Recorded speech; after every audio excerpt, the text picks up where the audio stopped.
Bonjour à toutes, bonjour à tous, c'est Clovis de Puzzle Vidéo Location. Bienvenue dans cette petite vidéo dans laquelle nous allons vous parler de la toute dernière caméra de RED, la Komodo. Alors grâce au distributeur officiel français TRM, on a pu avoir la possibilité d'obtenir la Komodo quelques mois avant sa sortie officielle, ce qui évidemment nous a donné l'occasion de pouvoir la tripoter en toute détente. Oui, non, en fait la manipuler, voilà, j'aurais dû dire la manipuler. Les Komodo de grande série seront noirs, enfin sont noirs, vu qu'elles ont commencé à shipper, et nous on a eu l'avantage, le privilège de pouvoir payer 1000 € de plus pour l'avoir tout en blanc. Voilà, c'est exactement la même que celle qui sortira bien sûr par la suite. En blanc, on l'appelle la Stormtrooper. Bon, faisons rapidement le tour du propriétaire si vous voulez bien. Alors, à quoi ressemble ce tout petit cube ? Tout d'abord, la première chose que l'on se dit en voyant la caméra, c'est qu'elle est effectivement toute petite. Voilà. Elle fait la taille d'un filtre, en fait, donc 4 par 4, par 4, environ 10 sur 10 sur 10 cm. Et c'est tout petit, c'est tout léger, puisqu'elle ne pèse que 950 grammes. Voilà, sans batterie, bien entendu. D'ailleurs, en parlant de batterie, elle est équipée d'un double slot de batterie pour Canon BP 975, ce qui vous donnera, grosso modo, en temps total d'enregistrement, environ 3 heures. Et ce, malgré le fait que la caméra embarque, pour la première fois chez RED, un écran intégré directement à la carrosserie. Alors, petit écran de 2,9 pouces, pas super bien placé sur le dessus de la caméra, et non orientable et peu lumineux, mais il a le mérite d'exister, ce qui est une première chez RED. Pour ceux qui connaissent l'écran 4,7 pouces de la marque, vous ne serez pas surpris par le tactile, puisqu'on retrouve les mêmes sensations. Pareil, les mêmes sensations des tout premier écran tactile de 2003, un écran tactile un peu vivant, des fois il a envie, des fois il n'a pas envie. En tout cas, à l'époque des smartphones qui ont un tactile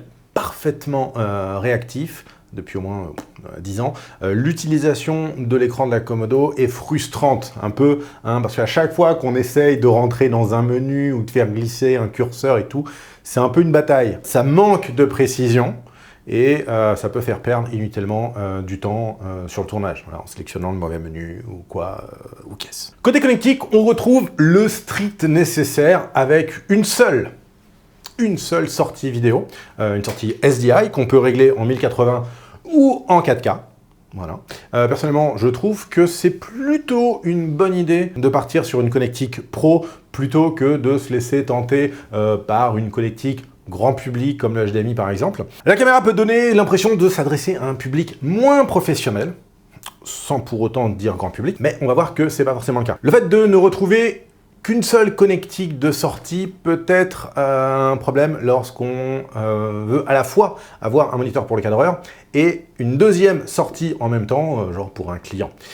Mais il existe des solutions et on va voir ça ensemble tout à l'heure. On retrouve également chez les connectiques du coup une prise contrôle, une prise d'alimentation externe en les mots de pile, une prise micro et une prise casque, tous les deux en jack 3.5, c'est les mini jack. À noter que la caméra a un micro témoin au cas où. Voilà, il y a besoin pour faire de la synchro. À côté de l'écran, on va trouver 4 boutons pour naviguer dans les menus et lancer le playback.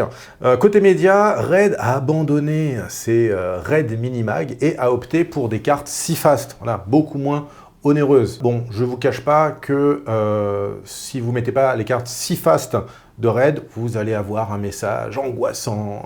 Et après, moult tests, en tout cas de notre côté, utilisation diverses et de location et tout, on a testé les CFast de chez SanDisk, Lexar, Angelbird, et on n'a jamais eu de soucis. Voilà, on a décidé d'ignorer l'avertissement. Vous aurez le même message d'alerte d'ailleurs si vous utilisez des batteries Canon non officielles. Voilà. Nous, on a pu tester avec des batteries officielles et d'autres batteries, on a sensiblement la même durée d'autonomie, et on n'a jamais eu de problème non plus. En termes de capteurs, on est sur un Super 35 avec 30,6 mm de diagonale, un crop de 1,42, ce qui est très bien, et une résolution maximale de 6K DCI. C'est-à-dire on a 19,9 millions de pixels. Elle est équipée d'un détecteur de phase pour l'autofocus, ça casse pas 3 pattes à un canard, mais ça a le mérite d'exister, voilà, comme l'écran, c'est un bon pas, c'est bien, c'est bien. Le capteur est équipé d'un OLPF, ou Optical Low Pass Filter, pour contrer un peu le moiré. Il s'agit d'un nouveau capteur pour RED, qui n'est pas dual ISO, puisqu'il n'a qu'un seul isonatif, c'est le 800 ISO, et ce capteur a fait couler beaucoup d'encre. Non pas parce qu'il est 6K, mais parce qu'il a un global shutter. Alors, qu'est-ce que c'est que le global shutter et pourquoi c'est super bien et super cool? Voilà une bonne question. Pas très bien formulée, mais c'est une bonne question. En fait, le global shutter permet au capteur de se vider d'un coup. Comme quand on a mangé des tomates lavées à l'eau du robinet à Marrakech, par exemple. Je m'explique. Normalement, un capteur, ça se vide ligne par ligne. Okay, les unes après les autres. Mais pas exactement au même moment. Pas exactement au même centième de seconde. Ce qui fait que si l'image est en mouvement, alors les lignes du haut sortent une image qui n'est pas alignée avec les lignes du bas. Voilà, il en résulte une sorte d'image déformée, comme on peut voir là sur l'exemple. Cette méthode de vidage de capteur s'appelle le rolling shutter, par opposition au global shutter, qui lui vide toutes les lignes d'un coup. Mais alors, à quoi ça sert? Alors il y a 4 avantages au global shutter. 1. L'image n'est pas déformée dans les mouvements rapides. Ça évite d'avoir de la gélatine sur votre écran. L'image ressemble donc plus à la vignette d'une pellicule qui, elle aussi, imprime toute l'image d'un coup, une image pleine. C'est la même chose pour les yeux aussi. Et avec une image qui ne ressemble pas à de la gelée, c'est plus facile de faire de la stabilisation en post-prod. Donc là, on a fait un petit test pour que vous puissiez vous rendre compte. On a pris une caméra Blackmagic 6K en comparaison, qui a un rolling shutter et une résolution de 6K. Et on voit que c'est pas la même chose. Et puis également, on aura des flashs qui prendront bien toute l'image. Avec un rolling shutter, quand on utilise des flashs, des strobes ou quoi, on se retrouve quasiment tout le temps avec un flash que sur une partie de l'image. Ça vous fait comme une bande l'image. Voilà. Côté dynamique, on n'est pas trop mal non plus, puisque Red nous annonce à demi-mot 16 plus de diaph en plage dynamique, mais d'après nos amis du repère qui ont eu l'opportunité de passer la Komodo dans leur test box, ils ont trouvé 13-14 diaphs sans trop de problèmes, éventuellement un petit peu plus. Ce qui est tout à fait suffisant et c'est même plutôt un très bon score. Pour ceux qui ne savent pas ce que c'est le repère, ni la test box, allez jeter un œil sur la vidéo qui doit apparaître quelque part par là. Voilà, on a fait une vidéo chez eux pour tout vous expliquer. Très bien. Alors, côté image, on est sur une très bonne image et une très bonne caméra. C'est sans aucun doute une caméra RED. Il a pu être dit ici ou là que l'image faisait un peu vidéo. Voilà. Alors pour ma part, je trouve pas du tout. Je trouve que l'image est très cinématographique. Si c'est encore un truc qui veut dire quelque chose, cinématographique. Mais je pense qu'on doit principalement à la color science de RED, mais aussi bien entendu au global shutter. Voilà, c'est plus ça qui vraiment va donner ce côté cinoche. La sensibilité est meilleure que sur les capteurs Dragon, mais du fait du global shutter, elle ne peut pas, cette sensibilité, être aussi étendue que sur les autres caméras du moment, dans la même gamme de prix. Même.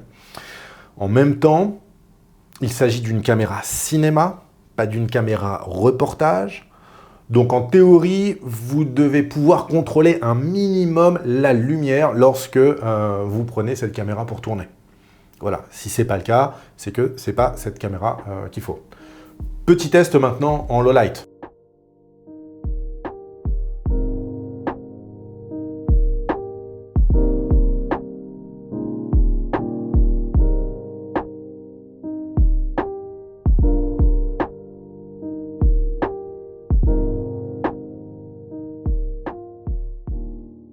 Côté slow motion, on n'a pas de ralenti avant le 4K. Enfin, si, on a du 48 images en 5K, mais bon, c'est pas non plus extraordinaire. Voilà, je vous mets les framerates ici sur le côté. Mais le vrai problème lorsqu'on utilise des résolutions inférieures avec la RED, enfin avec RED de manière générale d'ailleurs, c'est que le crop augmente. Voilà. Et du coup, on passe en 4K de 1,43 de crop à 2,13. Donc un 19 mm, ça vous donnera à peu près autant de champ qu'un 40 mm. Et vous pouvez même descendre jusqu'en 2K pour du 120 fps. Mais bon, là, ça se fait encore une fois au détriment du crop factor. Et surtout, on retrouve davantage de bruit. Et oui, parce qu'à chaque fois que vous zoomez dans votre image, vous donnez plus de place à chacun de vos photosites. Et donc, vous allez récupérer du bruit qui sera plus visible parce que plus gros. Le bruit en 2K sera donc plus visible que le bruit en 6K. Voilà, ce qui est normal. D'ailleurs, si vous voulez garder l'audio et que vous voulez être en ralenti pour tourner en 4K, changez simplement votre time base plutôt que votre framerate. Si vous êtes dans une time base en 25 et que vous montez votre framerate en 50p, alors le son est automatiquement coupé. C'est du vary frame, c'est comme ça. Si vous mettez votre timeline en 50, alors dans votre montage, vous allez voir toutes les images super fluides, vous aurez votre son, vous pourrez toujours mettre votre vitesse de lecture à 50% et conserver malgré tout le son. Au niveau de la compression, il n'y a pour le moment que 3 niveaux de compression. LQ, MQ, HQ, donc Low Quality, Medium Quality, High Quality. Je dis pour le moment, mais en vérité, Red n'a pas prévu de sortir d'autres niveaux de compression pour l'instant, mais qui sait, on ne sait jamais. Ces 3 niveaux de compression vous offrent différents taux de compression, du coup, et il s'agit bien de Red Code, et que l'ensemble des logiciels de montage et d'étalo continuent à prendre en natif, voilà, il n'y a aucun problème. Mais il ne s'agit pas pour autant du même Red Code totalement que ceux des SMC2. Le bitrate ont été un petit peu revus à la baisse afin de permettre des enregistrements sur des si-fast sans problème. Et après avoir travaillé avec les différents taux de compression, je pense pas qu'on puisse honnêtement faire de grandes différences entre ces 3 compressions. Voilà. Tous 3 fonctionnent très bien pour utilisation régulière. Et même si le HQ est de meilleure qualité, la faible différence de qualité que vous allez pouvoir gagner ne vaut pas forcément la rapidité avec laquelle vous allez remplir les cartes mémoire et toutes les complications que ça entraîne en termes de backup, de déchargement, de post-prod. Pour contrôler le RAW, Red a inclus 4 luttes créatives dans la caméra. Voilà. Mais vous allez pouvoir importer les vôtres également. Si l'euro ne vous semble peut-être pas aussi important que ça pour certains de vos projets, sachez que vous pourrez de toute manière enregistrer en Apple ProRes, qui augmentera bien évidemment le temps d'enregistrement dispo sur chacune des cartes. En termes d'accessoirisation, vous n'allez pas être obligé d'utiliser des batteries BP 975 si vous voulez pas. Il est possible d'utiliser des adaptateurs VLOC, comme celui de Tilta, que nous livrons dans nos kits de location, même si nous ne livrons que des batteries BP 975. Mais ça laisse la possibilité de pouvoir utiliser des batteries de plus grande capacité, des VLOC, petites ou grosses, si on veut, pour pouvoir durer plus longtemps. On équipe également toutes nos caméras de la cage Tilta, très jolie, très pratique, très compacte, et surtout, elle est équipée d'une poignée qui se tourne sur simple pression, donc très pratique pour pouvoir dégager la visibilité devant l'écran. Côté fixation d'écran d'ailleurs, la poignée Tilta intègre une tête à friction qui permet de repositionner l'écran sans rien desserrer, et ça fait gagner du temps. Je suis sûr que parmi vous, il y en a qui se demandent « Mais alors, qu'est-ce qu'on met comme écran ?» Très bonne question, ça fait 2 fois dans la même vidéo. Alors personnellement, moi je vous conseille le Focus Pro 5 pouces de Small HD, il est petit, compact, et surtout il a été développé pour la Red. Grâce à la prise de contrôle, il peut contrôler complètement la caméra, c'est-à-dire les réglages, bien entendu, mais aussi les menus. Et contrairement à Red, Small HD a acheté ses dalles tactiles après 1992. De facto, elles sont plus réactives. Donc pour brancher la caméra au moniteur, tout simplement, on utilise le câble qui est fourni. Alors, attention, il y a 2 embouts différents au câble. Il ne faut surtout pas se tromper. Ils nous ont mis 2 câbles qui se ressemblent, mais ce n'est pas les mêmes embouts de chaque côté. Ensuite, on appuie sur Connect et là, on se connecte directement à la caméra. On a toute l'interface de la caméra qui apparaît sur notre écran. Donc tous les réglages principaux, la possibilité de lancer le rec, la possibilité d'accéder à tous les menus, l'intégralité de tous les menus de la caméra. Également, on peut changer rapidement le framerate, le project time base, le shutter speed, l'iris, voire même la résolution.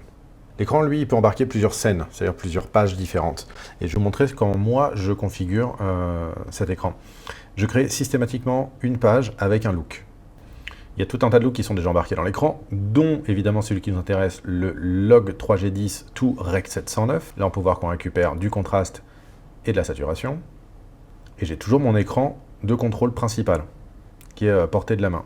Et je crée toujours une deuxième page. Et dans cette page, je mets uniquement un outil d'aide à l'exposition, à savoir un waveform. Et le waveform de base, il n'est pas très joli, du coup je le configure toujours de la même manière. Je le mets en plein écran. Je réduis son opacité au minimum pour qu'il reste visible. Je peux jouer éventuellement avec l'intensité pour le faire ressortir un peu en fonction de ce que je filme. Si je suis en extérieur jour, par exemple, j'ai tendance à augmenter un peu l'intensité. Et là, j'ai un parfait contrôle de mon exposition du log. Et on peut voir que très rapidement, je peux accéder à chacune de ces pages, simplement en swipant avec mon doigt. Et là, on a un tactile qui est très réactif. Small HD propose également un autre écran 7 pouces qui embarque le même système de contrôle et une prise SDI out, ce qui résout pas mal de problèmes de la caméra, vu qu'elle n'a qu'une seule sortie SDI. C'est plutôt bien. Il nous arrive également, nous, de mettre un T-SDI sur la caméra pour avoir 2 signaux. Voilà, ça permet de garder un écran compact sur la caméra en 5 pouces et c'est pour moi, hein, la bonne taille pour ce type de caméra. C'est 12,7 cm. Plutôt... c'est pas génial, mais c'est bien quand même. 12 cm 7, non? Enfin non, je disais ça comme ça, pour un copain. Pour contrôler la caméra, Red a sorti avec l'aide de l'excellent Michael Lubchansky, qui, comme son nom l'indique, est français, une application totalement merveilleuse, voilà, n'ayons pas peur des mots, qui s'appelle Red Control, voilà, basée sur l'application Full Control de ce fameux Michael. C'est Full Control. Ça rappelle une bonne blague de Jean-Claude Van Damme qui rentre dans sa voiture et qui full contact. Full control, c'est pour ça. Ah bon, ouais. Je sais pas pourquoi je dis ça. Si vous n'aviez pas 8 ans 92, de toute manière, alors cette blague vous laissera de marbre. Mais pour les autres, ça vous rappellera sûrement des beaux éclats de rire dans la cour de votre collège. Enfin, si comme moi, vous étiez au collège à 8 ans. Sur Android, l'application a encore quelques bugs, hein, à l'heure où je vous parle et où on enregistre cette vidéo, donc pas ouf, mais je ne doute pas un seul instant que dans les prochains jours, prochaines semaines, ces bugs, la majeure partie de ces bugs seront corrigés. Voilà. Et ce qu'il faut savoir, c'est qu'on peut quasiment tout faire avec cette application qui se connecte en Wi-Fi sur la caméra. On peut accéder à tous les réglages. Et surtout, on peut avoir un retour image en temps réel, avec une petite latence par moment, mais rien de bien sérieux. Si vous voulez avoir un retour, c'est super cool. À noter qu'il est également possible de se connecter à la caméra simplement via un navigateur web, en rentrant l'adresse IP de la caméra. Et ça fera sensiblement la même chose que l'application. Donc vous connectez le Wi-Fi sur la caméra, dans votre barre de recherche, vous tapez l'adresse IP de la caméra, et pouf, vous vous retrouvez dans les réglages de la dite caméra, justement. Alors, pour vous donner mon sentiment sur la caméra, je suis assez mitigé. Il s'agit d'une bonne caméra, sûr. Mais c'est peut-être pas la caméra que le fantasme collectif espérait. C'est pas une caméra versatile. Ça reste une caméra cinéma, une caméra RED, avec un petit encombrement, mais c'est pas une caméra avec laquelle vous pourrez shooter tous vos projets. Soyez au courant de ça. Je noterai dans les points négatifs le manque de slow motion en full frame, enfin full frame. Super 35. Un écran tactile peu réactif. Un bouton REC un peu mal placé. Il n'est pas très bienvenu ici. Heureusement, on peut lancer le REC via le tactile. Et puis, pas tous les taux de compression en RAID. Voilà, notamment des taux de compression plus lourds ou plus légers. L'impossibilité de pouvoir désanamorphoser une image anamorphique dans la caméra, ce qui sera peut-être le cas dans une mise à jour future, j'en sais absolument rien. Une mise au point qui n'est pas incroyable, car oui, la caméra est dotée d'une mise au point automatique, mais qui n'est pas vraiment exploitable. Ça, c'est pour les points négatifs. Dans les points positifs, par contre, c'est une caméra compacte, légère. Elle utilise des médias non propriétaires. La taille du capteur, c'est la bonne pour ce type de caméra. Super 35, c'est très bien. Les images sont magnifiques, très très belles. On a la possibilité de pouvoir enregistrer du RAW, du ProRes, c'est la même caméra, et quel RAW. La monture RF, bien sûr, qui permet beaucoup de versatilité. Alors nous, on livre la caméra avec un adaptateur EF vers RF, qui à ce jour est la seule monture d'ailleurs qui permet de supporter l'autofocus. Mais on propose également d'autres adaptateurs comme par exemple la monture PL ou même la monture EF Speed Booster qui vous permet de récupérer du coup un équivalent full frame sur votre caméra full frame genre plein format.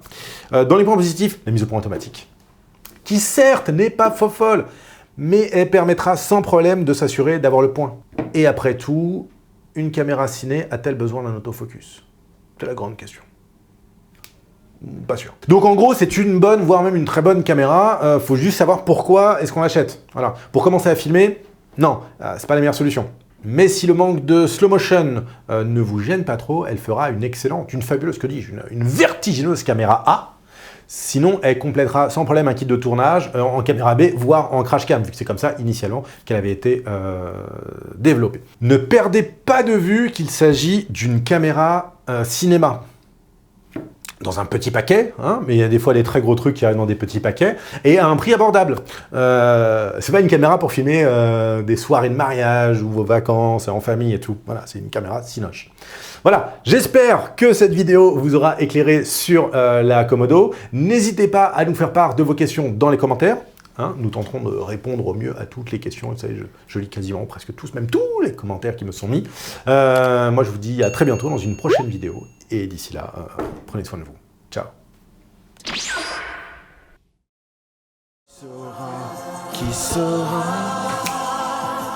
Qui qui sera